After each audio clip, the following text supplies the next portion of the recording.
పక్కన కనిపిస్తున్నటువంటి టవర్లు అన్నీ కూడా ఒక గేటెడ్ కమ్యూనిటీకి సంబంధించినటువంటి భారీ వెంచర్. త్వరలో ఇది కూడా ఒక జంక్షన్ పాయింట్ అవుతుంది. ఇక ఇటువైపు మనం చూస్తే కనుక అనేక గేటెడ్ కమ్యూనిటీలు పెద్ద పెద్దవి కనిపిస్తున్నాయి. అదంతా కూడా NH16 అంటే విజయవాడ నుంచి చెన్నై వెళ్ళేటువంటి హైవే అనమాట. అది ఇక్కడ కాదు, కలకత్తా నుంచి చెన్నై దాకా ఉన్నటువంటి గ్రాండ్ ట్రంక్ రోడ్ కనెక్టివిటీ అనమాట.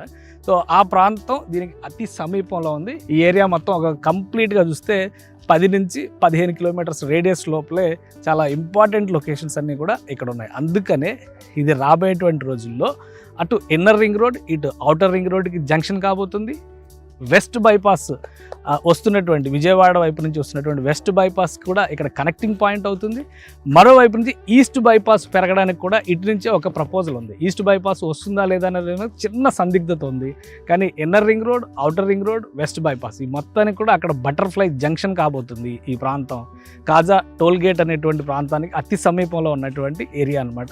సో మొత్తం ఈ ఏరియాను ఒకసారి మనం కవర్ చేసి చూస్తే కనుక రాబోయే రోజుల్లో ఐటీ కారిడార్కి సంబంధించి, ఎందుకంటే అమరావతిలో ప్రపోజ్ చేసినటువంటి ఎలక్ట్రానిక్ సిటీ ఐటీ కోసం స్పెషల్గా ఒక జోన్ని కేటాయించాలని కూడా రాష్ట్ర ప్రభుత్వం ఇటీవల భావిస్తుంది. వాటన్నిటికీ అత్యంత సమీపంలో ఉన్నటువంటి ప్రదేశం కాబట్టి ఇది హైదరాబాద్ గచ్చిబౌలి తరహాలో ఫ్యూచర్లో అమరావతి గచ్చిబౌలి అనడానికి అవకాశం ఉన్నటువంటి ఏరియా.